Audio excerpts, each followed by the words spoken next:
Bonsoir à toutes et à tous, bienvenue à ce 8e et dernier café scientifique de l'Université de Neuchâtel, ayant pour thème « Sanctions pénales, est-ce bien la peine ?» Je vous propose, comme ça en est la tradition, de passer la parole aux différents intervenants pour qu'ils se présentent et qui donnent aussi un peu leur avis sur le système actuel des sanctions pénales, quelles sont leurs relations avec les sanctions pénales, comment ils les ressentent. Donc tout de suite, Monsieur André Kuhn. Merci beaucoup, bonsoir mesdames et messieurs. Mon nom est donc André Kuhn, j'enseigne la criminologie et le droit pénal à l'Université de Neuchâtel. Et je vais défendre ce soir une position un petit peu particulière puisqu'il s'agit de la position des abolitionnistes, c'est-à-dire une position qui part de l'idée qu'une société pourrait tout à fait vivre ou subsister ou survivre sans l'existence d'un droit pénal et sans l'existence de sanctions pénales pour tenter de la réguler.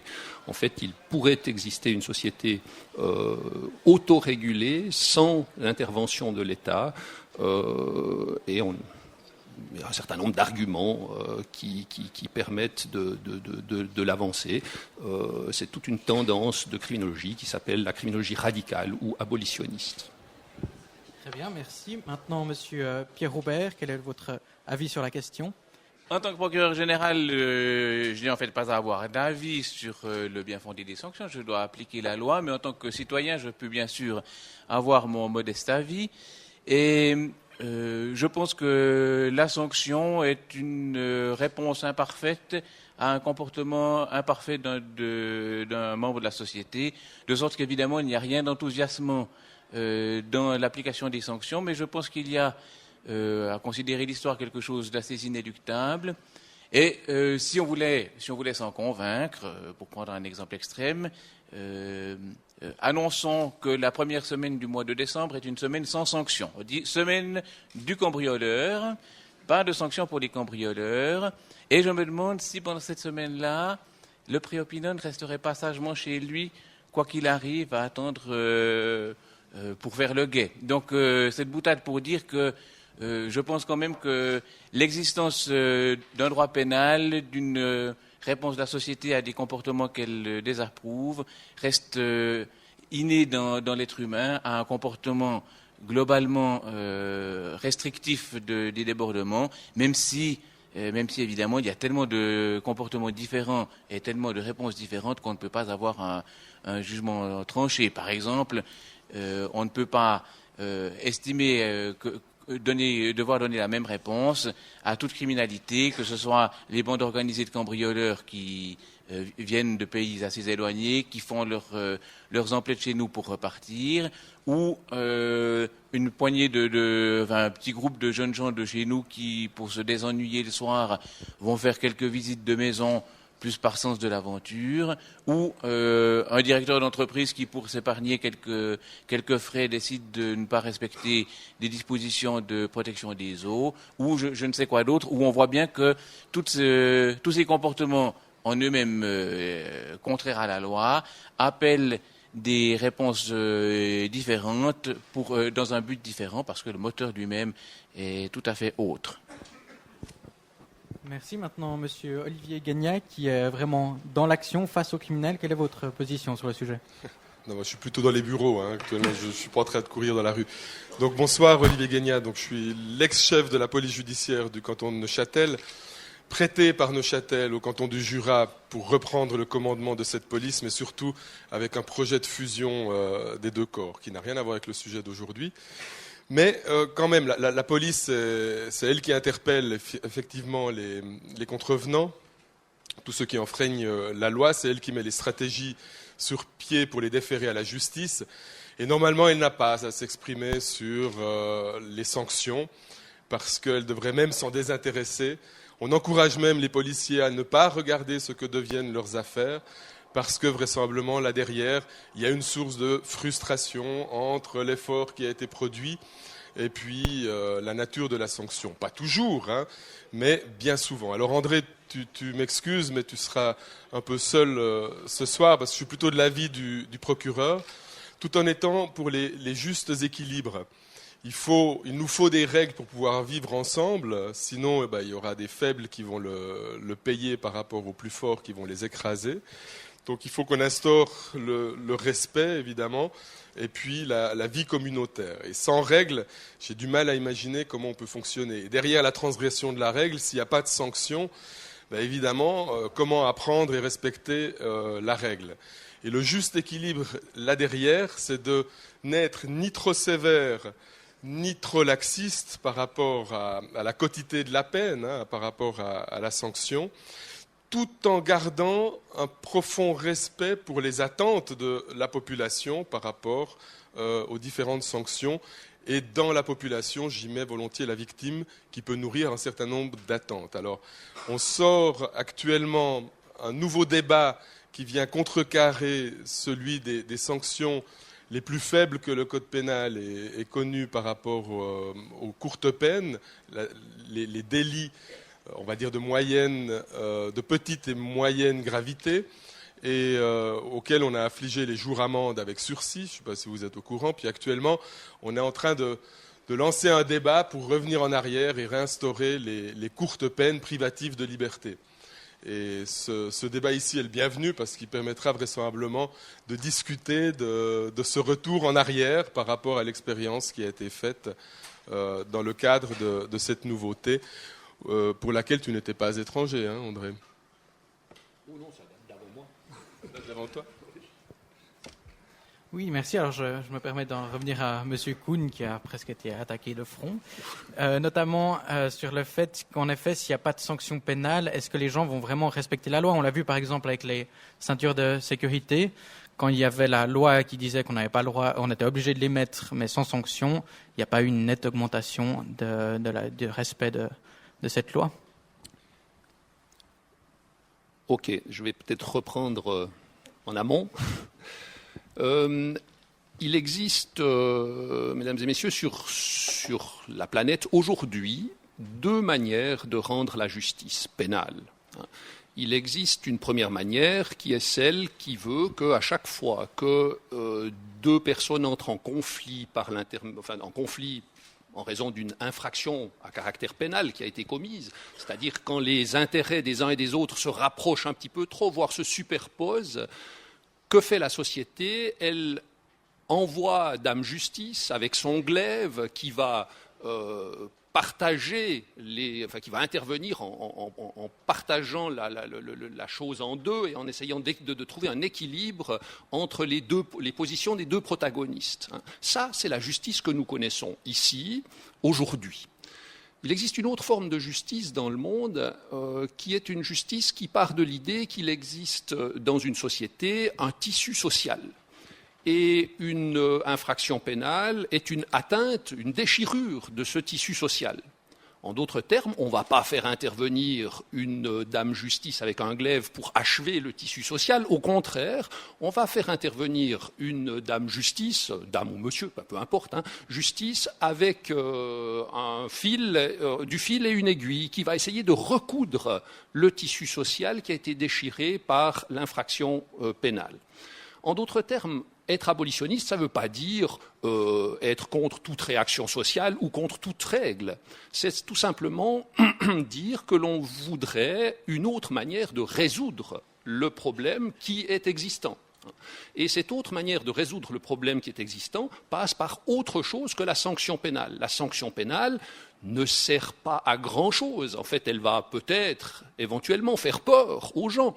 Mais est-ce que c'est vraiment sympathique de vivre dans une société de la peur ? On serait tous victimes de la peur du gendarme. On serait dissuadés par la sanction pénale. Ce n'est pas une société très sympathique.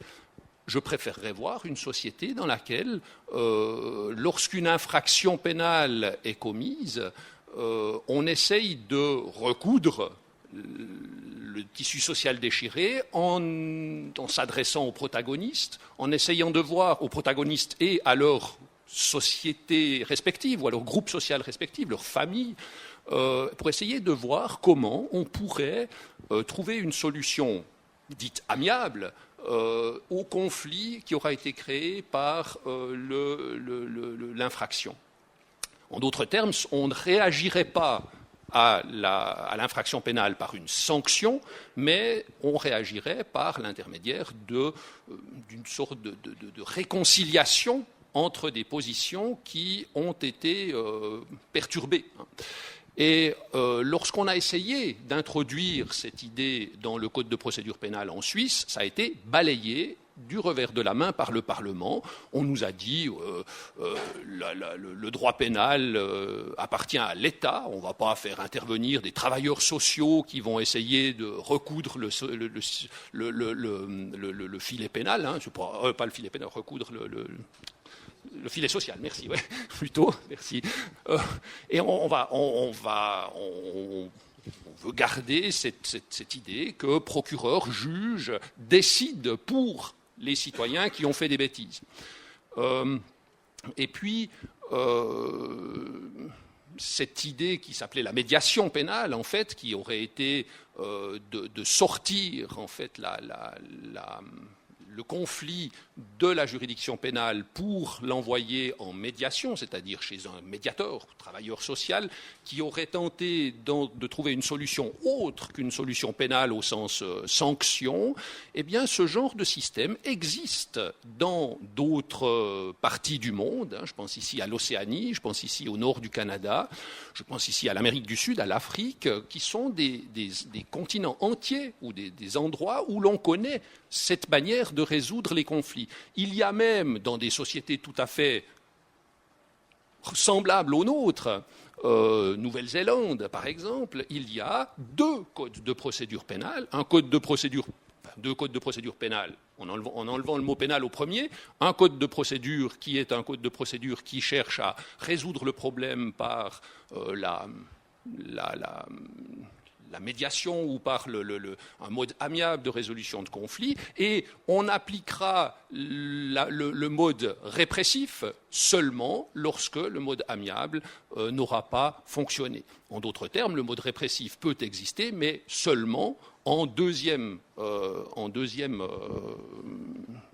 idée, après avoir d'abord tenté le mode amiable de résolution de conflit. Ça, c'est en fait l'idée à la base de cette abolition des sanctions pénales. Ensuite, j'aimerais répondre à la question qui m'a été posée. En matière de circulation routière, on a vu effectivement en Suisse, il y a eu une introduction de l'obligation de porter la ceinture de sécurité. Ensuite, on a considéré que cette obligation n'était pas conforme, enfin il n'y avait pas de base légale, donc elle est tombée. Puis ensuite, on a reconstruit une base légale, donc on a réintroduit l'obligation de porter la ceinture de sécurité. Qu'est-ce qu'on a vu? On a vu effectivement le nombre de porteurs de ceinture de sécurité jouer au yo-yo. Quand il y avait une obligation avec une sanction, ils la portaient. Quand il n'y avait pas d'obligation ou pas de sanction, ils ne la portaient pas. En d'autres termes, on peut partir de l'idée que la sanction sert à quelque chose. Certes, mais on est là dans un domaine particulier du droit, qui est la circulation routière d'abord, et surtout, on est tout en bas de l'échelle des sanctions pénales. On est tout en bas de l'échelle des sanctions pénales. Si on va maintenant tout en haut de l'échelle des sanctions pénales, et on se pose la question de savoir quel est, par exemple, l'effet sur la population de la peine de mort. Et il y a des études américaines qui montrent très clairement aujourd'hui, donc des études des années 90, qui montrent très clairement aujourd'hui que les États qui ont réintroduit la peine de mort dans les années 80 ont connu dans les années 90 une augmentation de la criminalité violente. En d'autres termes, les sanctions extrêmes ne dissuadent pas la commission de crimes, elles encouragent la commission d'infractions. Ça s'appelle la brutalisation. La brutalisation, c'est quoi? C'est lorsque l'État montre l'exemple, il désinhibe les citoyens, et les citoyens font la même chose. Pourquoi, mesdames et messieurs, enfermons-nous nos enfants dans leur chambre lorsqu'ils commettent des bêtises? Eh bien, c'est peut-être parce que nous sommes méchamment brutalisés par le système pénal qui enferme les criminels qui font des bêtises, alors qu'enfermer son enfant lorsqu'il fait une bêtise, ça s'appelle une séquestration, c'est punissable de 5 ans de privation de liberté selon notre code pénal. Merci pour vos précisions et commentaires. Vous avez eu différentes approches des sanctions pénales. Maintenant, j'ai envie de vous donner la parole. Vous avez des questions, des remarques? Pas encore. Alors, on va continuer continuer, refaire un tour sur les différents éléments qu'a donné Monsieur Kuhn. Monsieur Aubert. Oui, alors, on observe déjà qu'il ne s'agit plus d'un abolitionnisme, mais d'une tendance à partager deux systèmes, en deux systèmes, un système de médiation sans renoncer fondamentalement à la peine, ce qui permet déjà un net rapprochement de nos positions, parce que le système que décrit M. Kuhn, nous le connaissons dans une certaine mesure par la conciliation des affaires qui ne se poursuivent que sur plainte ou pour la justice des mineurs. Alors je l'ai un peu pratiqué, la justice des mineurs, ces dernières années, et autant que possible, nous essayons de mettre en présence l'auteur et la victime. C'est très enrichissant pour l'auteur qui se rend compte que la victime est une personne, que ce n'est pas simplement un concept, et que par conséquent, quand il va chez cette personne pour y commettre un vol, il lèse un individu sur lequel il peut ensuite mesurer les effets, et ça c'est une chose importante.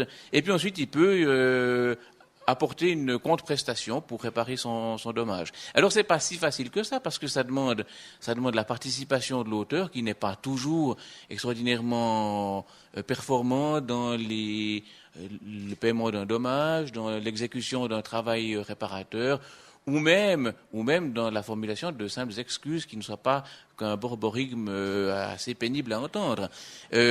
Donc il est indispensable de dire c'est ça ou quelque chose d'un peu plus fâcheux pour vous. Donc c'est un moteur à une réparation, mais qui en lui-même est souhaitable. Alors ça va bien quand ce sont principalement deux personnes qui sont en contact, de camarades d'école, un maître, son élève, deux parents, des membres d'une même famille.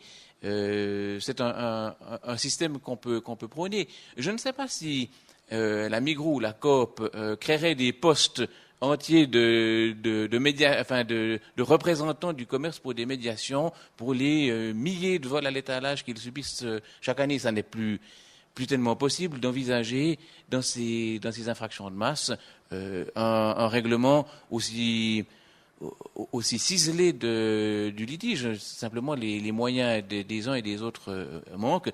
Et puis, le règlement du litige entre une personne qui a commis 50 cambriolages et les 50 cambriolés pourrait aussi se révéler relativement difficile. Donc, sur le principe, je suis tout à fait favorable à l'idée que dans un grand nombre de cas, on n'est plus performant à recoudre qu'à continuer à déchirer. Mais ça n'est possible d'abord que quand la position de l'auteur est affaiblie par la crainte qu'il a d'une sanction, et que par conséquent il doit se mettre à proposer une réparation, ce qu'il ne ferait peut-être pas spontanément. Et ça n'est possible que dans un type déterminé de litige, mais pas dans une criminalité de masse qui échapperait aussi bien par l'intention des victimes que des auteurs à ce mode de règlement. Merci, Monsieur Gagnard. Vous vouliez ajouter quelque chose? Mais volontiers. Donc, moi, je suis venu pour remettre un peu de pragmatisme. Donc, par rapport à l'abolitionnisme, il y a des limites. Alors, les limites n'ont pas été clairement exprimées. Évidemment, quand quelqu'un tue une autre personne, je ne vois pas quelle médiation on peut entreprendre, médiation réparatrice. La personne est morte et là, on doit juste imaginer que le crime soit sanctionné. Alors heureusement, on a aboli la peine de mort, on ne parle pas de ça, mais on ne peut pas laisser ce crime-là impuni, et on est obligé d'imaginer un seuil par rapport à ce qu'il a fait. Même pour le cas où la personne tue, par exemple, sa conjointe, un des derniers meurtres à Neuchâtel, le risque de récidive est pratiquement nul, puisqu'il a supprimé la raison pour laquelle il est passé à l'acte. Donc voilà. Et pourtant, on est obligé de le condamner, celui-là, et on est obligé de le condamner avec une certaine sévérité par rapport à ce que vous attendez dans la salle et par rapport à ce que nous avons défini comme étant une échelle adéquate. Pour l'instant, on peut la remettre en cause. On peut passer de 20 ans maximum à 10 ans maximum. Moi, je m'en fiche, mais je ne suis pas sûr que ça coïncidera à toutes les attentes. Donc, il y a cette notion de seuil. Le procureur Pierre Aubert parlait des cambriolages, 50 cambriolés, victimes cambriolées contre un cambrioleur. La médiation me semble un petit peu difficile. Alors il faudrait pousser l'abolitionnisme jusqu'à laisser l'auteur de ces cambriolages dans les mains de ces 50 victimes. On verrait ce qu'il resterait si l'État ne prenait pas en charge finalement la sanction. Moi j'ai peur que l'on retourne assez rapidement vers le holisme ou l'appropriation de la justice par les gens. Et puis là, ça risque de mal se passer parce qu'on sait que ça se passait mal avant que l'État le prenne pour lui. Et puis, alors, dans la sévérité, il faut ramener les choses. La sévérité n'est pas une dissuasion pour tous les types de délits. C'est clair que dans les délits de pulsion entre les individus qui vont se casser la figure, dans le cadre du viol, qui est un délit de pulsion, les actes à caractère sexuel, la sévérité ne joue vraisemblablement aucun rôle dissuasif. Parce qu'avant de foutre son poing dans la figure de son adversaire, personne ne se pose la question attends, avant de te foutre mon poing dans la figure, je vais aller voir dans le code pénal ce que je risque. Ils m'ont prévu ça, donc je ne te fous pas mon poing dans la figure. C'est un délit de pulsion qui est hors du rationnel. Par contre, pour tous les délits de préméditation, pour tous les délits qui sont calculés et dont on connaît la transgression bien avant qu'elle n'arrive, alors là, effectivement, la sévérité peut avoir un rôle évident de dissuasion et contenir tout un pan de la criminalité. J'en suis intimement convaincu à travers mes 20 ans de police sans pouvoir clairement le démontrer, sauf avec la circulation routière. Et effectivement, quand on a serré la vis, on a induit un changement de comportement. On a augmenté la sévérité, et bien ça a coïncidé avec une diminution d'un grand nombre d'infractions sur la route, jusqu'à modifier notre propre manière de conduire. En tout cas, moi, ça a eu un effet. Et bon, c'est peut-être l'âge aussi, hein, mais ce qui est certain, c'est que le vrai délinquant de la route, celui qui a un moteur à 300 chevaux et puis qui roule à 190 dans les tunnels, sous les tunnels de Neuchâtel, celui-là, au moment où il transgresse, à aucun moment il ne se dit « mais qu'est-ce qu'ils m'ont prévu dans la loi sur la circulation routière comme sanction ? Oh, les vilains, ils vont me retirer mon permis pendant longtemps. » Lui, il est en communion avec son moteur, donc il est dans une pulsion au même titre que le violeur qui n'avait pas défini auparavant qu'il allait passer à l'acte. Donc il faut bien tenir compte quand même de ces enjeux-là, parce qu'ils existent, et quand je prônais les justes équilibres, je n'exclus pas la médiation. J'en ai encore fait une jeudi passé, pour des menaces de mort, pour éviter des plaintes, en allant discuter, puis voir la dangerosité des personnes. Et ça a vraisemblablement évité une affaire de justice, ou même 2 affaires de justice. Et puis c'était heureux, et puis les parties étaient contentes, et puis tout le monde s'est excusé, et puis c'était bien. Alors de ce côté-là, chacun peut jouer ce rôle-là, on peut même l'encourager pour un certain nombre de délits. Mais je termine par l'exemple des voleurs à la tire, qui n'ont aucune racine, aucun lien avec le pays, qui sont juste là venus pour voler, ce que les Genevois appellent les zizous. Bon, voilà. Moi, je ne vois pas quel type de médiation on peut faire avec eux. Leur expliquer, tu ne dois pas voler, mais ils n'ont rien, c'est leur survie, et puis ils sont là pour ça. Dans le cadre d'une survie, la médiation par rapport à la vieille dame qui s'est fait voler ou tirer son sac et puis qui s'est cassé le col du fémur, ça sera difficile d'arriver à quelque chose. Donc là, il faudra véritablement que quelque chose tombe pour éventuellement dissuader celui-là de récidiver, ou alors, si on n'arrive pas à le dissuader parce qu'il s'en contrefiche, au moins que la victime ait l'impression qu'il n'y ait pas une forme d'impunité dans cette société, ou une justice à plusieurs vitesses. Voilà, moi je pense qu'il faut quand même reconsidérer ces enjeux-là. Bien, merci. Je vais juste donner la parole au public à un moment s'il y a des questions, madame. En fait, moi, je voulais demander à M. André Kuhn, parce que vous avez parlé qu'à un moment donné, vous avez essayé, je ne sais pas qui, mais de créer un réseau social de laisser entrer un réseau social plus grand dans le droit pénal. Je n'ai pas compris exactement, je ne sais pas ce que c'était, et puis ce que vous vouliez dire par là, puis pourquoi ça n'a pas été, pas pourquoi, mais qu'est-ce qui n'a pas été reçu dans ce que vous disiez. Ok. En fait, c'est peut-être un petit peu technique parce que c'est quelque chose qui a été proposé par la médiation pénale a été proposée par le Conseil fédéral dans le projet de procédure pénale. La médiation pénale, c'est l'externalisation vers un tiers neutre, donc qui ne fait pas partie du système judiciaire, de l'affaire pénale dans le but d'une tentative de règlement externe au système pénal. Ce n'est pas la conciliation sous pression des gens qui forment le système pénal comme on l'a fait, effectivement, mais le but de la conciliation est trop souvent de classer l'affaire, alors que le but de la médiation sera de résoudre le problème. C'est quand même très différent. Et cette médiation pénale qui avait été proposée par le Conseil fédéral dans le projet a été écartée par le Parlement au moment où le Parlement a décidé de ce que serait la loi. Cette loi n'a ensuite pas fait l'objet d'un référendum, donc elle est entrée en vigueur comme le Parlement l'a remodelée, ce qui est tout à fait, c'est le système de construction des lois en Suisse qui est comme ça. C'est un système totalement démocratique, c'est très bien, mais on a donc empêché l'introduction, ou on a évité, diront certains, l'introduction de la médiation pénale sous avec des arguments qui sont ceux du coût, c'est trop cher, c'est trop difficile, comment faire quand on a un auteur et 50 victimes, mais c'est aussi très difficile de juger une affaire et d'être juste et équitable. Est-ce qu'un juge qui juge une affaire peut d'emblée considérer qu'il est équitable? Est-ce que l'équité, c'est pas justement de faire participer les gens au système ou à la résolution du conflit? Et puis, peut-être,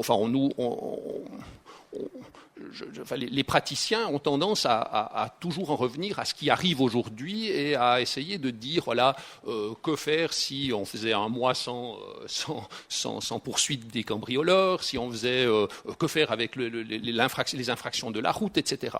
Mais si on essaye de s'extirper un tout petit peu du quotidien, on pourrait aussi se demander si on ne pourrait pas prévenir tout ça. Prévenir, par exemple, la circulation routière. En matière de la circulation routière produit plus du 50% des inscriptions au casier judiciaire en Suisse.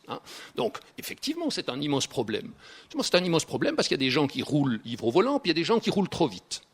Maintenant, est-ce qu'on doit les laisser rouler ivres au volant et rouler trop vite, puis les prendre en charge par un système pénal qui sanctionne, ou bien est-ce qu'on pourrait éventuellement remonter un tout petit peu en deçà, et puis essayer de se poser la question de savoir comment je pourrais prévenir tout ça. Et aujourd'hui, nous connaissons des moyens techniques de prévention. On peut mettre, et ça existe en option pour l'instant, dans 15 ans, ce sera probablement obligatoire, un éthylomètre à la ceinture de sécurité. On met la ceinture, on souffle dans l'éthylomètre. Si on ne souffle pas dans l'éthylomètre ou si l'éthylomètre mentionne qu'on a trop bu, la voiture ne s'allume pas. Voilà. Et on ne peut donc pas commettre. Il est impossible à ce moment-là de commettre une infraction d'ivresse au volant. Alors vous me direz, il y a toujours celui qui prend sa bouteille de vin et qui la boit après avoir mis le moteur en marche. Enfin, on peut toujours fantasmer, mais disons que ce n'est pas la majorité des cas. Pour ce qui est de la vitesse sur les routes, on a tous un GPS dans notre voiture. Le GPS, il sait exactement où on est. Le GPS, il sait exactement à combien on roule, à quelle vitesse on roule. Le GPS peut tout à fait savoir, il suffit de lui dire à combien on a le droit de rouler à l'endroit où on se trouve. Et le GPS pourrait tout à fait biper à chaque fois qu'on dépasse la vitesse, comme la ceinture de sécurité le fait déjà. Et on dépasserait probablement beaucoup moins la vitesse si on avait régulièrement un son dans les oreilles qui bipait. Et si ça bipait plus de 30 secondes, on pourrait même imaginer que le GPS bloque la voiture à la vitesse autorisée et donc l'excès de vitesse devient impossible. Tout ça, c'est de la prévention. Plus de 50% des cas d'inscription au casier judiciaire sont liés à ce genre de cas-là que l'on pourrait prévenir en amont, et donc on n'aurait pas du tout besoin d'un système de sanctions pour sanctionner des gens qui auraient commis des infractions qui ne seraient tout simplement plus commettables. Donc la prévention fait partie de ce système global dans lequel la sanction pénale n'est plus forcément nécessaire. On nous parle des ISOU, mais les ISOU, ils viennent pourquoi? Parce qu'ils n'ont rien. C'est exactement ce que tu as dit. Mais ils n'ont rien. Pourquoi? Parce qu'on n'a jamais pensé à implanter une entreprise pas trop loin de leur banlieue, et puis peut-être de leur offrir une porte de sortie socialement acceptable ou une possibilité des perspectives sociales simplement. C'est de la prévention du crime, offrir des perspectives sociales à des gens. Alors évidemment, si on n'offre pas de perspectives sociales, on va avoir des réactions, on va avoir une société à deux vitesses, des réactions, et ces réactions passeront parfois par le crime. Alors effectivement, ce sera difficile de faire de la médiation, mais ce n'est pas impossible. C'est aussi difficile de faire de la médiation qu'il est difficile d'être juste et équitable en matière pénale. Merci pour votre réponse détaillée. Monsieur, vous aviez une question? Oui, merci. Dans l'ordre d'idées que préconise M. Kuhn, dans les années 80, M. Milton Friedman, qui a d'ailleurs reçu le prix Nobel par la suite, avait préconisé l'abolition la dépénalisation de la drogue, n'est-ce pas, ça dépend aussi des sujets. Alors pour la drogue, ce serait quelque chose de favorable parce que ça éviterait ces petits-fils qui menacent leur grand-mère pour extorquer de l'argent et les arrachages de sacs, dont j'ai connu 3 exemples ici dans le canton, un au Triangle des Allées, un même sur un passage à niveau. Ça pourrait être quelque chose de favorable. Et ce serait vraiment de la prévention aussi. Hein. Alors il va de soi que la légalisation des stupéfiants, les seuls qui devraient normalement être opposés à la légalisation des stupéfiants, c'est les trafiquants de stupéfiants, parce que c'est eux qui en souffriraient le plus. La société s'en porterait probablement mieux si, alors encore une fois, croire que la prévention se fait par les sanctions que l'on inflige, c'est probablement erroné. Enfin, on voit que les sanctions ne préviennent pas grand-chose. Ça fait des milliers d'années qu'on sanctionne des gens qui tuent, ça fait des milliers d'années que des gens tuent, et aujourd'hui ils tuent encore. Alors, ça veut dire qu'on a échoué dans l'idée d'abolir le meurtre par la sanction. On a échoué d'abolir le trafic de stupéfiants par la sanction. Il s'agirait peut-être de gérer le problème autrement. Et d'ailleurs, en parlant encore une fois de circulation routière, parce que c'est rigolo, parce en parlant d'abolitions qui ont eu lieu, il y a une ville en Hollande qui a, à la suite d'une panne d'électricité, un jour il n'y avait plus de feux rouges et de feux verts au carrefour principal de la ville, et ils se sont rendus compte qu'il y avait moins d'accidents ce jour-là que les autres jours.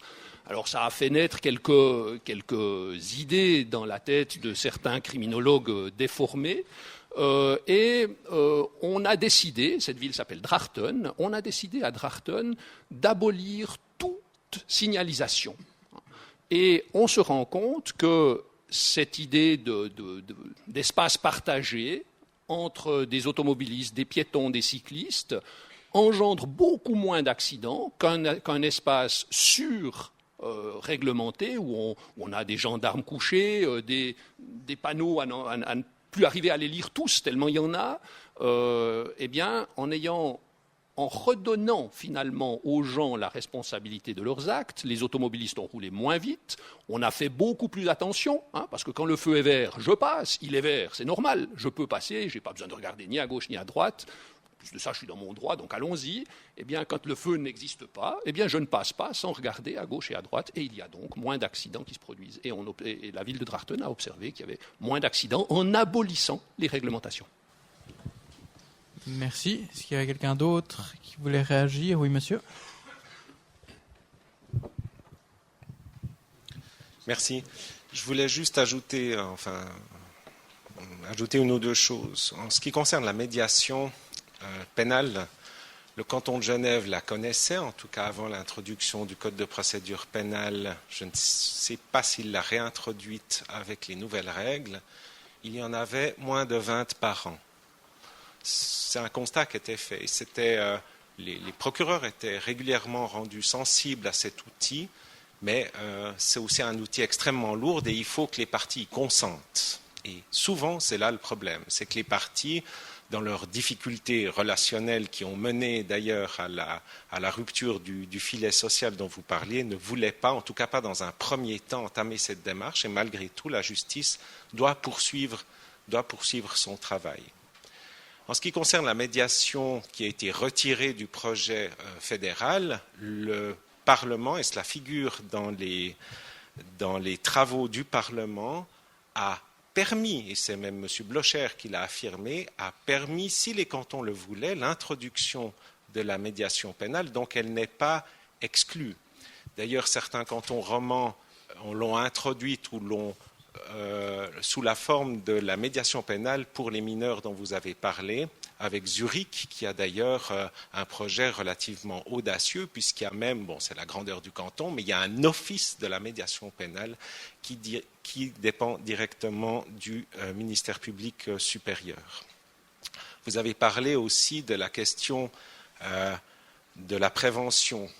Une prévention technique, il y a aussi une prévention sociale. Alors là, on fait presque un peu de politique, mais disons, quand on traite des dossiers au sein du ministère public, on voit qu'il y a un certain nombre, et même un nombre certain de gens qui sont dans des situations migratoires, patrimoniales ou simplement de vie qui sont extrêmement précaires. Et sans doute que l'un et l'autre sont complémentaires, c'est-à-dire ce travail anticriminogène de favoriser peut-être un petit peu plus une certaine classe sociale, mais ça ne dépend pas du ministère public et c'est justement pas aux autorités judiciaires de se mêler de cet aspect. Au fond, ça doit aller dans l'escarcelle du politique et je suis assez sceptique quant au rôle de certains de ces procureurs, et je pense à Andreas Brunner à Zurich, qui s'impliquent énormément avec le politique dans les aspects préventifs. Par exemple, il y a la question de la traite des femmes. Est-ce que c'est le rôle d'un procureur de s'impliquer là-dedans? Est-ce que ce n'est pas un peu un faux message pour le justiciable? Finalement, il y a un domaine dont on n'a pas parlé, et là je me pose des questions sur l'aspect préventif, c'est la criminalité économique. La criminalité économique, prenons la petite criminalité économique, celle par laquelle l'entreprise va passer par une faillite assez certaine ou du moins en est proche, et qui voit un gestionnaire, un ayant droit ou un comptable détourner de l'argent qui normalement serait destiné aux créanciers ou en tout cas à d'autres ayants droit. On voit nettement que dans ce cadre, il y a des gens qui font un choix, qui font le choix au fond de transgresser la règle qu'ils connaissent, et il y a plein d'entrepreneurs et de petites entreprises en difficulté où il y a un autre choix qui est fait, celui d'assumer les conséquences des choses, jusqu'à pour certains qui n'ont peut-être pas une personnalité juridique de l'entreprise, à assumer avec leurs propres deniers les dettes de leur société. Et là, la réponse pénale et le dialogue qui s'instaure entre la justice pénale et le prévenu est essentiel.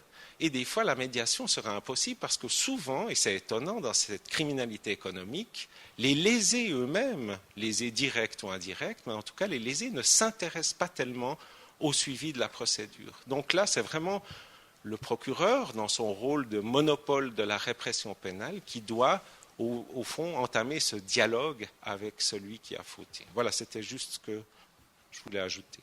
Oui, Monsieur Gagna, vous vouliez réagir ? Oui, alors j'abonde dans beaucoup de ce qui a été dit, mais il faut revenir sur quelques thèmes qui ont été abordés entre le ping-pong d'André Kuhn. Alors, André Kuhn a vraisemblablement raison, mais il postule par rapport à ce qu'il nous dit que l'homme est bon finalement. Alors moi je suis plutôt dans la face cachée de la lune, et puis je crois plutôt que l'homme est mauvais par définition, et que à cause de cela, il ne faut pas croire angéliquement que la raison de l'argent ne l'emportera pas sur la bonté. Donc s'enrichir de manière illégitime peut pousser quelqu'un extrêmement loin, etc., etc. Idem pour la technologie. On parle de la technologie à la place de l'humain. On peut remplacer l'humain par des contrôles techniques. Oui, probablement, mais ça n'empêchera pas le type bourré de faire souffler quelqu'un qui n'est pas bourré pour pouvoir conduire, et il le fera. Parce que beaucoup sont mauvais, rendus mauvais par l'alcool peut-être, qu'il n'était pas initialement, mais je m'en fiche, le résultat est le même. Il va quand même foncer dans une famille avec 2,8 pour 1000. Pour l'immigration, on dit il n'y a qu'à leur offrir du travail. Oui, alors, on sait que les conditions cadres qui expliquent le passage à l'acte sont connues en criminologie. On sait qu'on doit investir sur le travail, sur la famille, sur le scolaire, sur le socio-professionnel. Et si on investit massivement sur ces données-là, ces variables-là, on aura une diminution drastique de la criminalité. Bon, dont acte.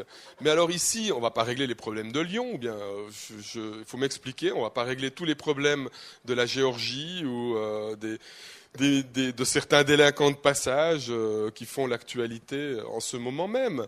Donc on est obligé d'avoir un certain nombre de règles qu'on découvre d'ailleurs mal adaptées à ces situations-là parce qu'on les a définies pour notre propre société, pour nos propres habitants, pour notre propre communauté, sans tenir compte de la mobilité, sans tenir compte des nouveaux enjeux finalement des espaces qu'on est en train de construire. Et là, on applique des règles comme ça qui ne correspondent pas à grand-chose de manière par rapport aux individus ou par rapport aux caractéristiques des individus. Et là, on est juste en difficulté. Mais encore, faut que le postulat de départ soit bon pour pouvoir imaginer, soit le bon pour pouvoir imaginer un bon système. Or, on est fait d'individus vraisemblablement minoritaires qui ne sont pas bons et pas déterminés à être bons et que nous n'arriverons pas à raisonner par la médiation, même s'il faut encourager la médiation. Je suis un fan de la médiation. Je suis déçu qu'on ne l'ait pas introduite en Suisse, mais comme ça a été relevé, il faut que les deux parties soient d'accord. Ce n'est pas une alternative à la justice, c'est juste un complément qui vise à ne pas tout rendre justice. Voilà. Tout envoyer à la justice. Et si on peut avoir cette alternative-là, si les gens sont d'accord de la jouer et puis de pouvoir en sortir avec les honneurs finalement dans les deux parties, c'est une réussite totale. Mais ça échouera vraisemblablement et ça intéressera vraisemblablement moins de 10% des cas qui seront intéressés, puis plus de 90% qui ne voudront juste pas s'y engouffrer. Alors on peut faire mieux, peut-être que les scores augmenteront, mais selon la nature du délit, il ne faut pas se leurrer. Puis revenons aux violences conjugales aussi. Ça sera difficile d'expliquer à madame d'entrer en médiation selon les horreurs qu'elle aura subies pendant des années dans le cadre de son couple. Au moment où elle a décidé d'officialiser finalement sa victimisation, je vous assure qu'elle attend une autre sanction que celle qu'on propose aujourd'hui, parce que souvent des actes qui sont dévastateurs sur un plan, sur un parcours de vie ou sur un plan psychologique, mais aussi physique, sont considérés comme de peu de gravité par la justice. Ce n'est pas une atteinte à l'honneur de la justice que de le dire. Il n'y a qu'à regarder les quotités de la peine par rapport aux affaires qui y sont dénoncées. Et là, quand l'auteur de ces violences ressort avec 60 jours à 1 franc d'amende avec sursis, donc il aura rien à payer, je vous assure que c'est difficile de faire comprendre à cette dame que oui, mais c'est juste, c'est le système, on l'a voulu comme ça, le Parlement l'a voté comme ça, et les tribunaux ne peuvent pas s'en écarter. Et celle-là, elle l'a saumâtre, elle doit vivre avec un deuxième poids sur les épaules, et je trouve, là, on n'est pas en adéquation avec l'humain. Je veux dire, l'humain doit être rentré non seulement du côté de la victime, alors le juge en fait partie intégrante, mais on doit tenir compte de la victime, de l'auteur et des circonstances pour pouvoir arriver sur un jugement qui est crédible. J'aimerais juste donner la parole à Monsieur Aubert. Est-ce que vous avez cette même approche, peut-être une vision un peu pessimiste du fait qu'il y aura à peine 10% des gens qui accepteront la médiation, vous qui traitez ce genre d'affaires?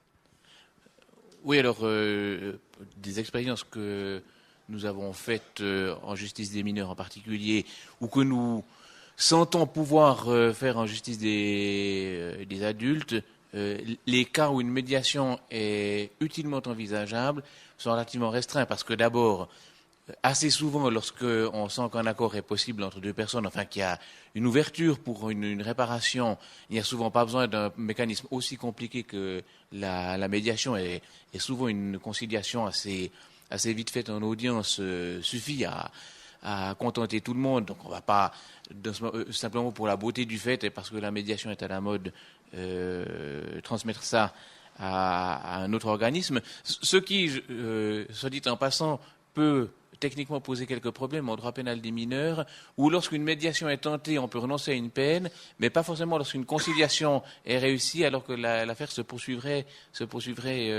d'office. C'est un petit illogisme lié au fait que la conciliation était moins à la mode que la médiation quand le législateur a fait sa loi, mais enfin, je le relève au passage. Sinon, effectivement, il y a quand même un grand nombre de situations où ni l'auteur ni la victime ne sont susceptibles pour des raisons de langue, de niveau culturel, de souffrance personnelle ou simplement d'appartenance culturelle à entrer dans ce mécanisme-là.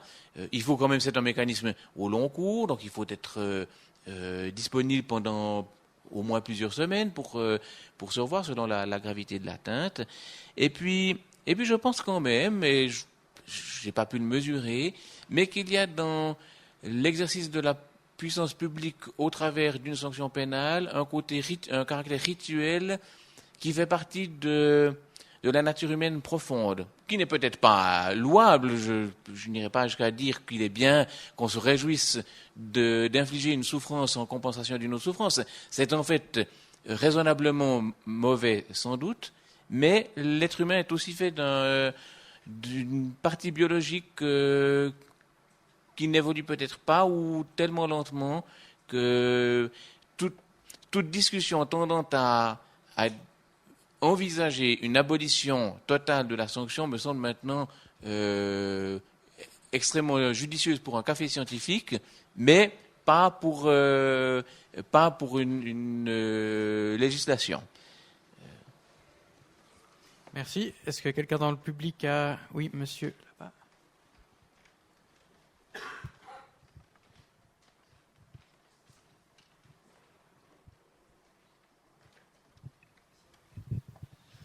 Merci, je me présente, je m'appelle Oscar, je viens de l'Université de Barcelone, je suis criminologue.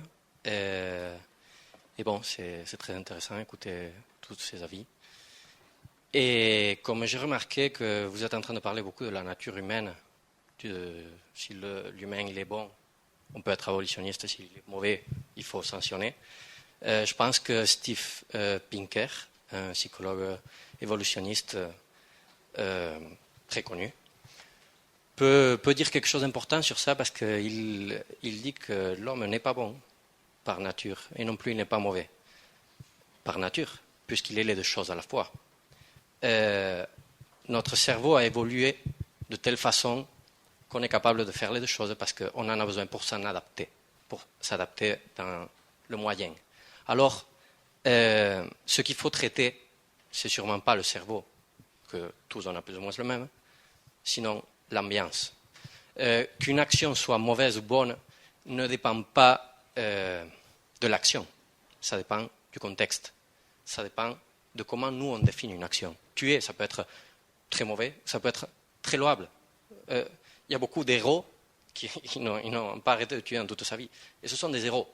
Et pourtant, pour le même fait de tuer, on peut dire qu'une personne aussi est un assassin. Alors, dans ce point-là, je pense que cette discussion, elle est un peu déséquilibrée. Je pense que quand on parle de sanctions, plus qu'aller à la part administrative, il faudrait se centrer à la part pénale, parce que ce sont les sanctions les plus graves. C'est la force de l'État. C'est ce que réellement fait mal à la population, ou peut le faire en tout cas. Alors, quand on parle de ceinture de sécurité, tout ça c'est très bien, mais je pense qu'il y a quelque chose de plus important. Alors, au début, j'ai écouté aussi que les sanctions pénales sont faites pour que les forts n'écrasent pas les faibles. Et on regarde la réalité, ça c'est la théorie, mais on regarde la réalité, on voit que les pauvres sont ceux-là qui souffrent la loi, pas les riches. Alors, réellement, à qui elle protège la loi? À quoi elle sert? À protéger un secteur de la population d'un autre qui ne peut pas s'intégrer? Ça, c'est une question. L'autre, c'est qu'est-ce qui arrive avec ceux-là qui ont le pouvoir.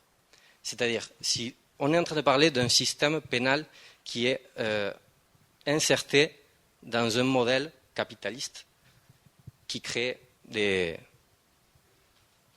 équilibres importants entre la population, qui la polarise beaucoup. Et sans sortir de ce système, on veut arranger le système. C'est impossible.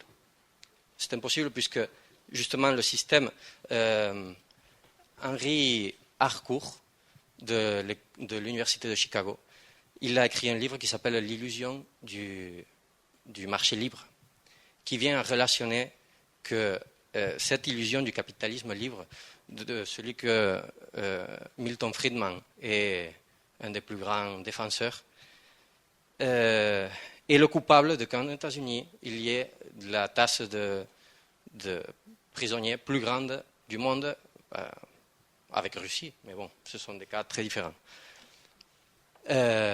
Alors, qu'est-ce qui arrive avec le crime d'État? Qu'est-ce qui arrive avec... Bon, il faut penser dans le contexte dans celui qu'on est, on est dans un monde il est globalisé, et pourtant, on est en train de parler d'un effet local, d'une sanction locale, mais pourtant, qui ne peut pas arranger le local, puisqu'il ne peut pas arranger la structure. Bon. Alors, dans ce système, il faut penser aussi qu'on n'est pas seul. On n'est pas, rien qu'ici à Suisse, on ne peut pas mettre une barrière entre la population du monde. On est tous connectés. Suisse est aujourd'hui la Suisse qu'elle est, parce que Sud-Amérique, elle est aujourd'hui la Sud-Amérique qu'elle est. Les États-Unis sont les États-Unis maintenant qui sont, parce que Afrique, Sud-Amérique est comme sont. Je veux dire, on ne peut pas mettre des barrières en train de dire je défends ça et je m'en fous du reste. Toutes les actions scientifiques en réalité sont politiques, sont philosophiques, sont idéologiques. Il faut se placer. Il faut se placer. Et alors, je veux faire lancer, une fois pour toutes, la question que je voulais faire, que c'est si on est dans un monde là où il y a 60 000 personnes qui meurent de faim tous les jours, à quoi elle sert la sanction pénale? Merci pour votre réflexion. Qui veut répondre à cette question? C'est tellement simple, à rien. Mais Monsieur Gagna, pour en revenir, vous disiez que les sanctions pénales servaient à protéger les faibles, mais c'est vrai qu'on voit que dans la pratique, c'est plutôt les gens à faible revenu, avec une formation plutôt basse, qui sont au chômage, qui sont sanctionnés. Il n'y a pas une certaine dichotomie? Alors pas pour tous les types de délits, bien évidemment. Donc on ne va pas retrouver ces mêmes profils pour les délits à caractère sexuel, les délits routiers ou les délits économiques sont rarement commis par des gens extrêmement pauvres, vous le savez. Donc non, il faut véritablement... On ne peut pas avoir un profil comme ça, pauvre, dichotomique, pauvre, exposé et riche, protégé, même si c'est vrai dans le cadre des inégalités. Donc les pauvres, malheureusement, ne volent pas qu'aux riches, ils volent beaucoup aux pauvres, même beaucoup plus aux pauvres. Donc ça, c'est des réalités qui ont déjà été observées dans le milieu urbain, vraisemblablement parce que ce sont des victimes plus accessibles. Et c'est la théorie de l'opportunisme, hein. Donc si c'est plus facile à voler là, je vais plutôt aller voler là parce que je suis sûr de l'avoir tout de suite par rapport au système de protection du riche qui se sera payé pour sa villa et qu'il faudra contourner, et ça sera pas facile, puis il y a un risque de se faire choper en plus si jamais il a mis un surdétecteur. Enfin bref, oui, il y a des inégalités, oui, le système n'est pas juste, quel que soit l'angle avec lequel on le regarde. Ce système, il est toujours imparfait, que ce soit vos yeux qui le regardent, les miens ou ceux de madame et autres. Il ne peut pas être parfait, il ne peut pas régler toutes ces situations de manière parfaite. Alors il peut évoluer, c'est ce qu'il est en train de faire. Actuellement, on est en train d'évoluer vers des peines de moins en moins sévères. On était en train d'évoluer vers des peines de moins en moins sévères. Et puis on sent vraisemblablement que les tensions politiques actuelles depuis quelques années, par rapport à la bipolarisation des forces politiques qui sont là derrière, ont été un élément qui a poussé à re-radicaliser ou resserrer la vis en devenant plus sévère. Et puis en donnant la voix au peuple sur des sujets où il est peu capable, je pense à l'internement à vie, par exemple, et puis 2-3 objets qui ont été soumis au peuple où il n'est pas véritablement capable de mesurer les enjeux. Et là, on voit que la sanction évolue, puisque c'est le Parlement qui la fixe, finalement, au gré des tensions politiques qu'on est en train de vivre dans ce pays. Pas véritablement par rapport aux tensions dues à la criminalité, mais on les met en scène, ces tensions qui peuvent avoir un lien ou pas avec la criminalité, on les met en scène sur un plan politique pour faire de l'électorat et puis pour monter quelque chose. Et là, je trouve dommage que le système évolue non pas en phase avec la réalité, mais en phase avec un discours et des idéologies qui s'opposent. Mais ça a peut-être toujours été comme ça, c'est peut-être comme ça qu'on a construit notre démocratie. Donc, il ne faut surtout pas retenir qu'on est dans un modèle parfait de justice, mais vraisemblablement dans celui des moindres dommages ou la meilleure approximation possible et imaginable dans cet État extrêmement démocratique. Alors maintenant, je critiquais tout à l'heure un régime de sanctions. Alors effectivement, parce que sur un plan personnel, je ne m'y retrouve pas, et puis mes clients ne s'y retrouvent pas non plus. Donc je pense aux victimes, là, en l'occurrence. Donc voilà, c'est pour ça que je me permets de prendre la parole là-dessus. Mais le plus à même, c'est celui qui parle en notre nom en justice, donc le procureur qui nous représente, est mieux à même que moi d'en parler. Moi, je suis qu'un simple flic. Merci. La question, en fait, n'est pas tellement... on en déborde un petit peu parce que la question qui se pose aux pénalistes n'est pas de savoir quel devrait être le monde si l'homme était bon ou quel serait le monde le meilleur possible compte tenu de la nature de l'homme. La question du pénaliste, c'est de savoir, dans le monde dans lequel il est, comment fait-il pour résorber les troubles? Alors effectivement, il y a moins de vols quand il y a moins de pauvres parce qu'il y a moins de moteurs à s'approprier le bien d'autrui. Ça, on ne supprime pas pour autant le vol quand tout le monde a une situation équivalente, parce que on peut toujours améliorer sa situation et qu'on trouve toujours quelqu'un qui souhaite le faire de cette manière-là. Donc le problème du pénaliste, c'est pas de dire nous vivons dans un monde mauvais, c'est même pas de faire de la prévention. La prévention, c'est un problème du politique, mais effectivement que plus on fait de prévention, moins on a de crimes. Il faut ensuite en mesurer le prix de la prévention, parce que si effectivement c'est de mettre des objets qui nous surveillent et qui nous dictent tout ce qu'on doit faire, ça a aussi son petit coût social. Mais je m'écarte là de notre sujet. La question du pénaliste, c'est de se dire, ben voilà, il y a un trouble social dans une situation donnée, dans une société donnée. Que fait-on pour y répondre? Est-ce que l'on essaye simplement d'amender l'auteur de l'infraction pour qu'il cesse de commettre un trouble social? Ou est-ce que l'on doit, vis-à-vis du corps social en entier, prendre une mesure plus spectaculaire, plus solennelle, sous la forme d'une peine? Alors maintenant, on l'a fait de manière, si j'ose dire, très symbolique. On arrive presque au niveau où on dit, vous avez 10. Vous avez fait une faute qui vaut 10, ou vous avez une faute qui vaut 2, parce qu'on met des peines, des peines pécuniaires de montant relativement faible, de quantum relativement faible. Je ne dis pas que ça sert à rien. C'est un acte rituel. On a dit, ben voilà, vous avez commis cette faute, et ça vaut 10 points, enfin 10 mauvais points, ou ça vaut 20 mauvais points. Et ce qu'il y a de spectaculaire, c'est que les gens viennent quand même en audience, essayent quand même de se défendre pour n'avoir pas 20 mauvais points, mais 15 mauvais points. Et donc il y a quand même un impact de la simple réprobation sociale affirmée par le juge sur la commission d'un acte. Donc ce simple élément-là est déjà en soi une sanction. Ça s'appelle en quelque sorte le blâme. C'est un blâme modulable, avec la perspective de mettre davantage une autre fois, puisqu'on met un sursis la première fois, la deuxième fois on dit on prendra une partie de vos biens, une petite somme peut-être, et puis la troisième fois peut-être qu'on vous fera travailler, et peut-être la quatrième fois on vous mettra en prison.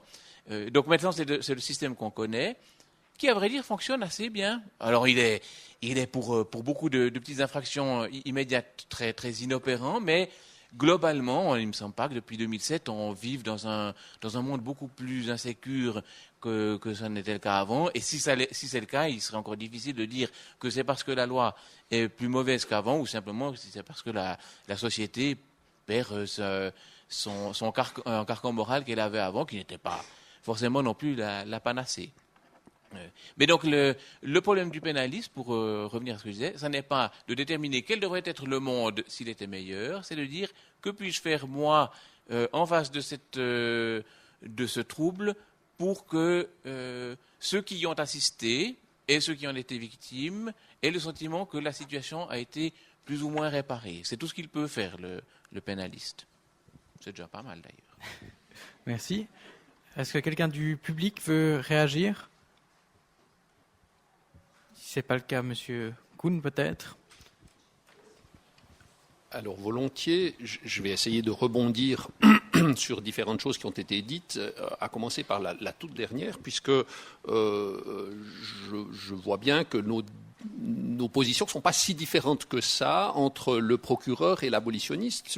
Lorsque le procureur nous dit que, quelle que soit la sanction, le résultat est à peu près le même, donc la sanction n'est qu'un rituel, ou en tout cas dans bon nombre de cas, eh bien, finalement, on pourrait imaginer qu'on puisse aussi fonctionner avec un autre rituel qui ne s'appellerait peut-être plus sanction, mais réparation ou prise en charge différente. Alors maintenant, quand on parle de prise en charge, il y a toujours le problème des victimes. Alors il est peu apparu jusqu'ici, mais il est sous-jacent, il est omniprésent. Les victimes pour nous non-victimes, enfin pour la majorité des non-victimes, les victimes réclament une justice pénale. Et là, on est dans une croyance qui n'est pas tout à fait exacte. Dans les études de criminologie montrent clairement que les victimes ne sont pas plus punitives que les non-victimes. Ce n'est pas parce qu'on a été victime que l'on veut le retour du bourreau ou bien des peines plus lourdes. La victime, elle veut autre chose. Lorsqu'on essaye de déterminer ce qu'elle veut, on se rend compte que ce qu'elle cherche, c'est une prise en charge d'elle-même et non pas forcément une prise en charge de l'auteur. Et lorsqu'on parlait de réparation, de médiation, enfin il n'y a pas que la médiation dans les systèmes amiables de résolution de conflits, on parlait, enfin j'envisageais non seulement une prise en charge de l'auteur ou une conscientisation de l'auteur, mais aussi une prise en charge de la victime par la reconnaissance de son statut de victime. Aujourd'hui, la reconnaissance du statut de victime passe par la condamnation pénale. Mais c'est ridicule. La victime n'a pas sa place dans le procès pénal. Le procès pénal sert à prendre en charge l'auteur. Historiquement parlant, la victime, elle est arrivée dans ce procès pénal dans les années 70, 90 en Suisse. Mais on lui fait miroiter, on lui fait croire que le procès pénal va l'aider à mieux digérer ce qui lui est arrivé. Et lorsqu'on essaye de faire des études, et les études criminologiques existent en la matière, lorsqu'on essaye de faire des études sur le ressenti post-jugement des victimes, on se rend compte que les victimes le jugement n'a rien changé chez les victimes. Elles ne sont pas satisfaites. Et elles ne le seraient pas plus si les peines étaient plus lourdes. C'est pas ça l'idée. La victime sera satisfaite lorsqu'on aura fait quelque chose de particulier pour elle.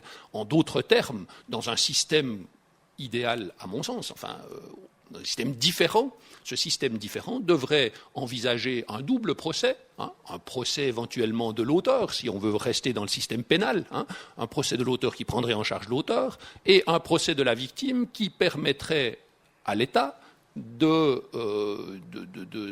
dire à la victime, oui, nous admettons que vous avez un statut de victime, quelque chose de vilain vous est arrivé, on reconnaît votre statut de victime. La victime aujourd'hui, lorsque l'auteur est acquitté au bénéfice du doute, ou bien parce qu'il est irresponsable, ou encore parce qu'on n'a pas chopé le bon, enfin peu importe, il est acquitté, la victime, elle se sent complètement lésée dans l'histoire. Elle est victimisée une deuxième fois. On lui dit non, vous n'avez pas été victime, puisqu'on n'a pas condamné l'auteur. Et ça, c'est inacceptable. Et la prise en charge de la victime devrait, à mon sens, passer par tout à fait autre chose qu'un procès pénal. Si on veut garder le pénal, gardons le pénal, mais pour les auteurs, mais créons ce procès particulier de reconnaissance du statut de la victime pour les victimes. Et pour éviter d'avoir à créer ce statut, ce procès de reconnaissance du statut de victime, eh bien on pourrait imaginer un tout autre système dans lequel les deux choses se passent en même temps dans le cadre d'une réconciliation avec l'aide de la société ou des groupes sociaux respectifs de la victime et de l'auteur. Et là, on est de nouveau dans les modes amiables de résolution de conflits. Je crois qu'il faut comprendre une chose, et je crois qu'on attribue à Einstein généralement cette phrase qui veut qu'on ne résout jamais un problème au même niveau de pensée que celui auquel on a créé. Le droit pénal n'est pas une solution, c'est un problème. On nous dit ça ne marche pas très bien, mais bon, on doit le faire. Pourquoi ? Parce que le politique a décidé qu'aujourd'hui, nous avons décidé, notre société a décidé qu'aujourd'hui c'était comme ça. Mais c'est pas définitif, rien n'est définitif. Il y a quelques centaines d'années, on a décidé qu'on ne pouvait pas condamner un innocent. C'était exclu de condamner un innocent. Alors qu'est-ce qu'on a fait ? On a torturé les gens pour qu'ils avouent. Et donc, on n'a pas condamné des innocents. Et les juristes de l'époque, s'ils voyaient notre système, ils nous traiteraient de barbares. Nous prenons le risque de condamner des innocents, alors que nous voyons leur système comme barbare parce qu'ils torturaient des gens. Mais finalement, on voit donc bien que la torture a disparu du système pénal, alors qu'elle était indispensable au bon fonctionnement du système pénal d'antan. On peut tout à fait imaginer que le droit pénal d'aujourd'hui, dans sa conception d'aujourd'hui, disparaisse de la prise en charge de de la criminalité, enfin ce qu'on appellera peut-être plus de la criminalité, au profit d'un autre système, mais pour arriver à cet autre système, il va falloir s'extirper un tout petit peu de l'actualité au quotidien et arrêter de se poser la question de savoir par quoi est-ce qu'on pourrait le remplacer lorsqu'on est face à quelqu'un qui a volé volé à l'étalage. Je crois que la question, elle n'est pas là. Hein. La question, elle est bien au-delà, et c'est ce que disait monsieur. Il y a des liens beaucoup plus larges qui sont des choses bien plus diverses qui influencent le système général de notre société. Et notre système général part de l'idée que le droit pénal est indispensable. Il existe d'autres systèmes généraux qui ne nécessiteraient pas forcément ce droit pénal. Merci. Juste avant, M. Gagné, j'aimerais entendre M. Aubert, vous qui vivez les procès, sur l'effet réparateur qu'a un procès sur la victime. Est-ce que vous partagez le même avis que M. Kuhn? Oh, il n'y a pas une victime et donc pas un effet du procès sur la victime. Il y a de nombreux effets, de nombreux procès sur de nombreuses victimes, et l'on peut aller de personnes tout à fait indignées de ce qui s'est passé à des personnes rassérénées. Alors évidemment, la première indignation, c'est quand la thèse de l'auteur l'emporte au bénéfice du doute. Il faut dire que l'auteur d'une infraction commise en particulier a toujours une longueur d'avance sur la victime, c'est que le doute lui profite.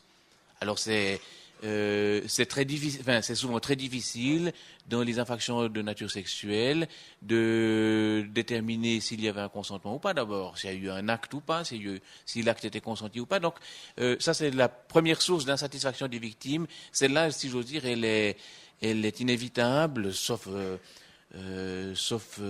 progrès scientifiques majeurs qui permettraient de prélever de nouvelles traces, des traces psychologiques certaines. Enfin, dans l'état de notre modeste humanité, cette insatisfaction est inévitable dans un grand nombre de cas. Et puis quand l'auteur nie, mais que le tribunal retient quand même l'infraction parce que les éléments sont suffisants, c'est un petit peu réparateur pour la victime parce qu'elle a été crue, ce qui est déjà pas mal, mais ça ne l'est qu'imparfaitement parce qu'il n'y a pas eu de reconnaissance du tort par celui qui l'a commis, et ça reste incomplet. Là-dessus, la justice n'a pas de prise non plus. On ne peut pas assommer quelqu'un en disant maintenant tu t'excuses parce que tu reconnais que tu l'as fait. Enfin, ça vient d'être dit. Et puis il y a quand même quelques situations où l'auteur ayant reconnu, on arrive à instaurer un commencement de dialogue apaisant pour les parties, dans le cadre d'un procès pénal qui se conclut quand même par une peine, laquelle peine peut tenir compte de cet apaisement qui est survenu entre les parties. Donc je ne serai pas aussi sévère que M. Kuhn en disant que la victime est extérieure au procès, qu'elle n'est pas concernée ou qu'elle n'obtient aucune réparation. Il y a par ailleurs d'autres instruments mis en œuvre par la loi sur l'aide aux victimes d'infractions, mais on entrerait là dans un débat un peu plus long. Il y a des réparations matérielles, il y a des aides psychologiques, qui parfois d'ailleurs ne sont pas très loin de faire perdurer le problème plutôt que de le résoudre, parce que c'est aussi difficile d'entrer dans un système où on vous dit « Bonjour Madame la victime, nous vous plaignons beaucoup, et puisque vous êtes une victime, nous allons nous occuper de vous », parce que c'est un système qui est vertical, et la victime reste la victime du système parce qu'elle est demanderesse, elle reçoit des bienfaits. Enfin, c'est une situation qui fait perdurer une certaine humiliation. Donc là, le débat sur l'aide que l'on peut apporter aux gens qui ont souffert d'une infraction est loin d'être clos, mais c'était bien de le commencer, c'était normal qu'il commence de manière aussi imparfaite, mais l'absence de procès, par conséquent l'absence de risque pour l'auteur s'il n'entre pas en relation avec la victime en vue d'une réparation, me semble pas beaucoup plus prometteur que notre situation actuelle. Merci. Monsieur Gagna, vous vouliez? Oui, je voulais juste rebondir par rapport à, encore une fois, le modèle qui était décrit par André Kuhn. Alors moi, je pense qu'il a 200 ans d'avance, parce qu'il ne peut pas se décliner au présent. vraisemblablement parce qu'il n'est pas en adéquation avec le développement de la croyance populaire, en tous les cas, en tout cas le développement des attentes populaires par rapport à la justice. Et je pense qu'il arrivera un jour peut-être où ce modèle existera lorsqu'on saura détecter que l'auteur va passer à l'acte avant qu'il n'y pense. Donc peut-être qu'un jour, on jouera sur, je sais pas, on aura peut-être les moyens de le faire et puis de prévenir véritablement efficacement que le crime ne se produise. Mais en l'état, moi je nourris énormément de doutes par rapport à tout cela. Ce qui est certain, c'est que un certain nombre de valeurs ont changé dans la société. On a parcouru, ça a été dit, énormément de chemin en 200 ans, depuis la torture jusqu'au système qu'on propose aujourd'hui, qui me paraît bien équilibré. Alors, on peut évoluer, on va encore évoluer, ça c'est sûr. Dans quelle direction? Je ne suis pas sûr que ce soit dans celle du modèle qui est décrit en dehors de la sanction. J'ai plutôt l'impression qu'on est en train de revenir dans des discussions, hein, je l'entends, dans les affaires au contact des victimes, on en parlait avec Madame Lydia Gabor. Elle me disait mais il faudrait peut-être réinstaurer le sentiment de honte et de culpabilité avec la justice. Ça plairait peut-être au procureur, mais au bâton sur la place publique. Et parce que, mais là, elle a pas tout tort peut-être. On mesure en psychopathologie que des auteurs suractifs, jeunes en particulier, puisque c'est eux qui étaient le sujet de l'étude auquel je me réfère, ont un sentiment de culpabilité qui est absent, une valeur absente de leur existence. Le sentiment de réflexivité, se regarder dans le miroir pour pouvoir se juger, est complètement absent.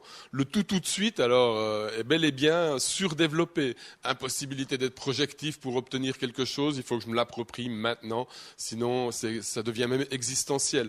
Enfin, des valeurs qui s'éloignent de plus en plus du modèle éducatif judéo-chrétien, Dieu sait si je le prône pas celui-là, mais qui était le fondement même du sentiment de culpabilité qui est en train gentiment de disparaître. Alors quelle alternative proposer à ceux-là dans cette situation-là? Effectivement, le droit pénal actuel exercé sur moi, si je transgresse, va produire un sentiment de honte extrême.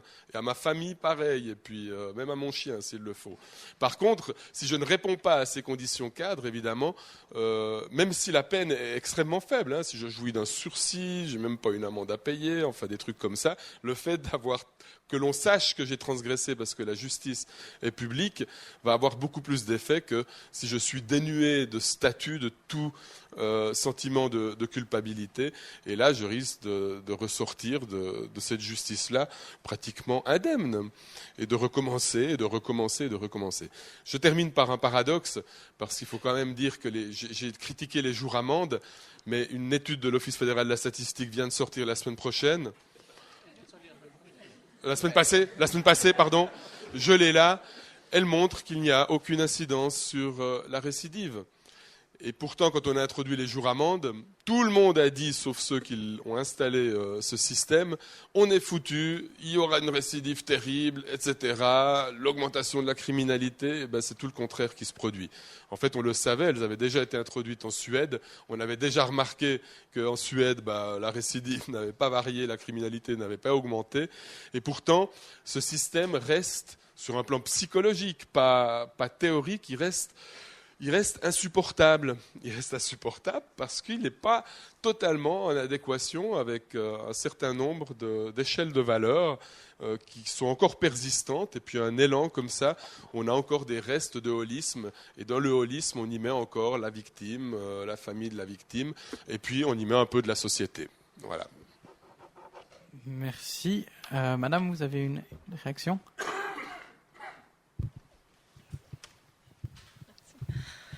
Monsieur Kuhn, en fait, je suis partiellement d'accord avec ce que vous dites, dans le sens que je pense que ça permettrait, c'est juste une réflexion personnelle, mais ça permettrait peut-être d'améliorer un petit peu, mais ça serait encore pas satisfaisant à mon avis, parce que les personnes qui sont victimes n'ont pas forcément envie que ça soit officiel, qu'elles le soient, victimes déjà. Ça dépend de ce qu'elles ont subi. Peut-être que ça aiderait encore un petit peu plus, mais je trouve, témoigner d'autant de ferveur pour quelque chose qui peut juste un tout petit peu améliorer, est-ce que ça vaut vraiment la peine? Enfin, moi, je pense, franchement, je pense qu'il faut aussi être réaliste puis se dire, bon, ben, si il y a un bon suivi psychologique derrière ou que la personne, elle trouve d'autres solutions qui lui conviennent, est-ce que c'est pas mieux que de chercher à, comme certains ordinateurs veulent penser à notre place, hein, de chercher à penser à la place de la victime, qu'est-ce qui lui conviendrait le mieux? Et de trouver un système, encore un autre système pour que ça fonctionne mieux. Voilà. Monsieur Kuhn, c'est un système trop compliqué? Alors, ça peut paraître trop compliqué, mais l'idée qu'il faille faire quelque chose pour les victimes qui correspondent à ce que les victimes aimeraient, c'est ce qu'on a cru faire en introduisant la loi sur l'aide aux victimes d'infraction. Et aujourd'hui, avec les 20 ans de recul que nous avons, on observe dans les recherches qui ont été faites sur le sujet qu'effectivement, comme le disait M. Aubert tout à l'heure, certaines victimes sont confortées dans leur statut de victime plus longtemps en raison de ce système qu'elles ne l'auraient été si elles n'avaient pas passé par cette aide aux victimes. Hein. Donc on voit bien qu'elle peut avoir un certain nombre d'effets pervers et les victimes n'en sont pas forcément ravies de cette aide-là, hein, parce qu'elles sentent bien que ce qu'elles aimeraient, c'est être... Enfin, d'après les études actuelles, hein, c'est d'être reconnues comme victimes. Hein, et le droit pénal ne permet pas de les reconnaître comme victimes, sauf évidemment à condamner l'individu. Mais le droit pénal ne condamne pas... bon nombre d'infractions ne sont finalement pas condamnées et donc bon nombre de victimes se retrouvent à se dire bon ben voilà quoi, je suis pas contente parce que le droit pénal fait rien, la police fait rien, le procureur fait rien, hein, enfin voilà. Donc oui, l'idée d'introduire ce système différent ne vient pas d'un esprit qui a réfléchi seulement, mais ça vient aussi de recherches qui ont montré que la victime d'aujourd'hui n'est pas forcément satisfaite du système d'aujourd'hui et désirerait autre chose. Et c'est cette autre chose c'est vers cette autre chose qu'on essaye de tendre quand on dit que peut-être il faudrait trouver le moyen de lui accorder un statut, hein, de victime. Donc voilà un petit peu l'idée. D'abord, j'étais très intéressé par ce qui a été dit avant sur la honte, parce que effectivement, la honte dont nous a parlé M. Guénia m'a plutôt fait penser à de la stigmatisation. Hein. On le met sur la place publique, au pilori. Hein. C'est très stigmatisant. C'est la honte stigmatisante. Et dans les modes amiables de résolution de conflits, enfin parmi les gens qui réfléchissent à ces modes amiables de résolution de conflits pénaux, il y en a qui nous disent que la honte, elle n'est pas forcément toujours stigmatisante. On peut créer une honte réintégrative. Hein. La honte réintégrative, c'est quoi? C'est créer un système de honte auprès de l'individu, donc il n'est pas très fier d'avoir fait ce qu'il a fait, hein, mais en même temps, on ne va pas le mettre sur la place publique en disant avec une pancarte « j'ai commis telle infraction », on va lui dire « mais au fond, vu que tu as compris que c'est pas très bien, tu n'es déjà pas mauvais du tout, hein, tu es un être pas mauvais du tout », et donc on va lui permettre d'être honteux tout en étant réintégré dans le système. Et autant vous dire qu'une personne qui a compris que ce qu'elle a fait n'est pas bien, qui a vraiment compris, pas parce qu'elle a pris une sanction, mais parce qu'elle a fondamentalement compris qu'effectivement, il y a une victime qui a souffert et j'aurais pas aimé être à la place de la victime. Et puis finalement, le principe, tu ne feras pas à autrui ce que tu n'aimerais pas qu'on te fasse, ce genre de choses-là, eh bien, si on arrive à faire comprendre ce genre de choses-là à un individu, par la relation qu'on va créer entre lui et la victime, entre son groupe social et le groupe social de la victime, eh bien, quand on arrivera à ça, on arrivera à une société probablement meilleure, avec des gens qui, effectivement, commettront moins d'infractions parce qu'ils ont saisi quelque chose. Et ce n'est pas par la sanction que l'on saisit quelque chose. Oui, mais alors, pour la honte réintégrative. Ouais, alors moi, j'ai pas fait la promotion de la place publique. J'ai donné un exemple de ce que la pensée populaire pouvait réclamer. Ceci dit, par rapport au sentiment de honte, si l'individu n'a pas de récepteur à la honte, ce sera difficile de lui ancrer ce principe, même dans le procès pénal. Et c'est là qu'on a une mutation, parce que c'est Jean-Paul Gaillard, hein, qui est psychopathologue à l'Université de Savoie, qui les appelle les mutants. mutants par rapport à cette évolution dans la société, où un certain nombre de valeurs qui étaient ancrées dans les individus, et la plupart des individus, mais certainement pas tous, actuellement, on n'arrive plus à mesurer ces valeurs-là parce qu'elles ont disparu. Elles ont disparu vraisemblablement grâce au téléphone portable, au modèle éducatif d'aujourd'hui, mais lentement, vraisemblablement. C'est pas du jour au lendemain.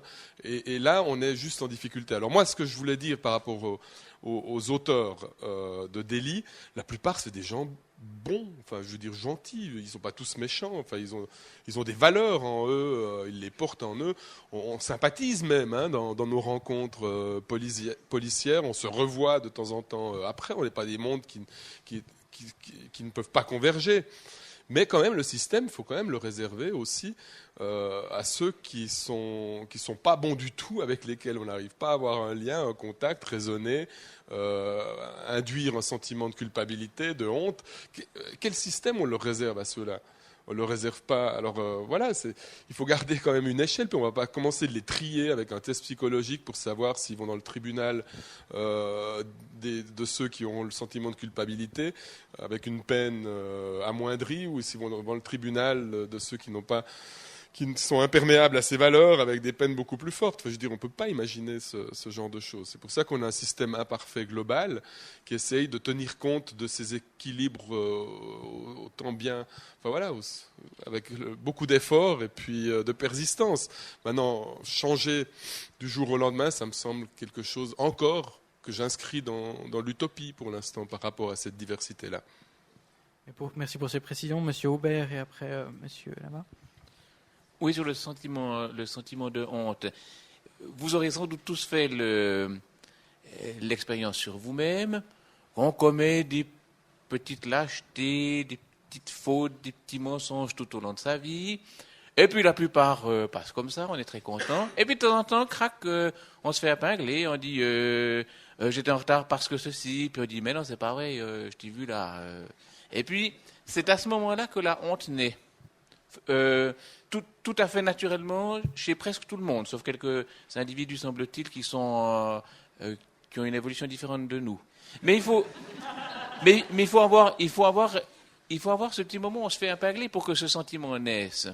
Et donc, en matière de commission d'infraction, la plupart du temps, peut épingler efficacement la personne qui a commis une faute, l'autorité qui est outillée pour cela, c'est-à-dire la police, parce qu'elle a des moyens d'investigation que n'ont pas les particuliers. Donc elle dit voilà, monsieur, on sait que vous avez volé parce qu'on a trouvé vos empreintes, on a trouvé vos traces génétiques, donc c'est vous. Et puis la plupart du temps, les gens sont un peu confus d'avoir été pris. Alors plus ou moins, c'est entendu. Mais pour que ce mécanisme se fasse, il faut qu'il y ait quelque chose à la fin, parce que dire simplement, comme quand on joue à cache-cache, 1, 2, 3 pour un tel, ça n'a pas beaucoup de charme. Donc la sanction, si je veux dire, la sanction qui termine ce processus-là, le justifie en quelque sorte dans notre nature humaine d'aujourd'hui. Alors peut-être que nous évoluerons vers un avenir plus doux comme l'espère M. Kuhn, je ne sais pas, il se fait attendre cet avenir, si j'ose dire, depuis que l'homme a une conscience d'être un être humain. Mais en tout cas, je pose maintenant comme principe que la sanction est l'aboutissement normal et regrettable, je l'admets, d'un phénomène qui est nécessaire à identifier la faute et par conséquent à ce qu'elle soit reconnue et par la victime et par l'auteur, et pour que l'auteur, se sachant reconnu comme auteur d'infraction, puisse faire ce cheminement intérieur en disant il faudra que je fasse la prochaine fois un peu mieux. Ensuite, la quantité de la peine, c'est une autre discussion. Mais le pouvoir d'un organisme étatique de dire ça, c'est une faute et ça vaut tant, c'est un pouvoir auquel je pense on ne renoncera pas de longtemps. Merci. Monsieur, vous vouliez réagir ? Oui, juste pour la question de l'abolitionnisme, au fond, on pourrait aussi procéder par le même raisonnement pour tout l'aspect civil de la justice. Parce qu'au fond, quand on a un conflit civil, on ne respecte pas un contrat, par exemple, l'État a aussi un certain monopole dans l'exécution des jugements civils.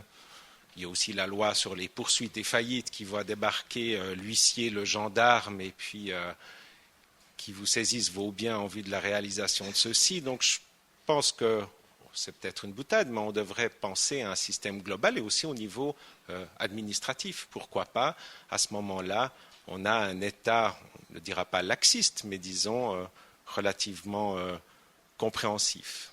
Sur la question de la récidive, je crois que le point important, c'est qu'on explique la sanction aux justiciables. Et quand je dis justiciable, c'est l'auteur comme la victime.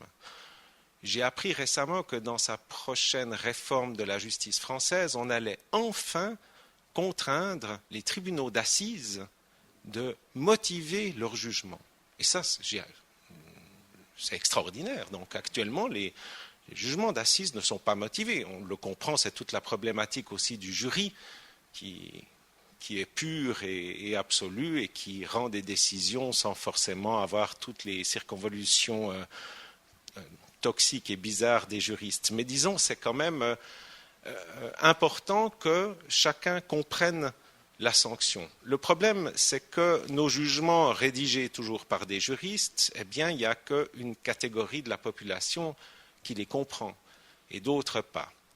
Et là, je pense qu'il faut, et c'est aussi un besoin politique, il faut axer et développer les services de probation, les services d'exécution des peines ou d'application des peines. Parce que eux, par le biais de travailleurs sociaux, mais qui sont mandatés par la justice, vont contribuer aussi à expliquer et à suivre le processus auprès du condamné. Et on pourrait aussi un peu plus développer ça au niveau de la LAVI, que les centres LAVI, donc pour les victimes, ne s'occupent pas seulement de la victime ante jugement, mais aussi après, pour, sous forme d'un ombudsman peut-être en la matière, expliquer un petit peu la position de l'État et pourquoi telle décision a été rendue. Je pense que ainsi, tant pour la victime, mais surtout pour le prévenu, on éviterait peut-être encore un peu plus de récidive. Le travail qui est fait actuellement par les services de probation est admirable, et puis c'est ça qui permet de lutter contre les risques de réitération. Merci. Monsieur, au fond, ouais.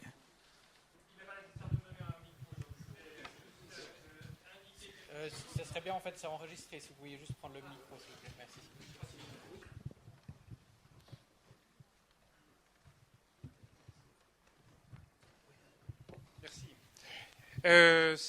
Je vois que l'heure passe et je voulais signaler quelque chose. Donc, la question de la peine, la question de la sanction, évidemment, a été traitée, comme vous le savez tous, par les philosophes, en règle générale.